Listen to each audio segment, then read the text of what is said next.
নেতাজি সুভাষচন্দ্র বসুকে নিয়ে সোশ্যাল মিডিয়ায় কুরুচিকর ও অসম্মানজনক মন্তব্য করার অভিযোগে কিরণ কুমার দাস নামে এক ব্যক্তিকে গ্রেফতার করল ইসলামপুর পুলিশ জেলার সাইবার ক্রাইম থানার পুলিশ। পুলিশ সূত্রে জানা গিয়েছে, ধৃতের নাম কিরণ কুমার দাস। ধৃতের বাড়ি উত্তর দিনাজপুর জেলার চাকুলিয়া থানার ঝাড়বাড়ি এলাকায় বলে জানা গিয়েছে। অভিযোগ, সোশ্যাল মিডিয়ায় নেতাজি সুভাষচন্দ্র বসুকে নিয়ে আপত্তিকর মন্তব্য করেছিলেন কিরণ কুমার দাস। বিষয়টি প্রকাশ্যে আসতেই শুরু হয় বিতর্ক।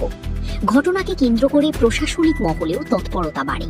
মুখ্যমন্ত্রী শুভেন্দু অধিকারীর নির্দেশের পরেই 24 ঘন্টার মধ্যেই অভিযোগের ভিত্তিতে তদন্ত শুরু করে ইসলামপুর পুলিশ জেলার পুলিশ।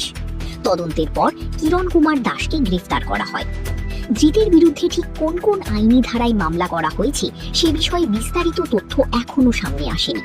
পুলিশের তরফে ঘটনার সমস্ত দিক খতিয়ে দেখা হচ্ছে। ধৃতকে বৃহস্পতিবার ইসলামপুর মহকুমা আদালতে তোলে পুলিশ। ধৃতকে পুলিশি হেফাজতের আবেদন জানিয়েছে। নেতাজি সুভাষচন্দ্র বসু দেশের অন্যতম শ্রদ্ধেয় স্বাধীনতা সংগ্রামী। তাকে নিয়ে সোশ্যাল মিডিয়ায় কথিত আপত্তিকর মন্তব্যের অভিযোগ ঘিরে ইতিমধ্যেই রাজনৈতিক ও সামাজিক মহলে চাঞ্চল্য ছড়িয়েছে।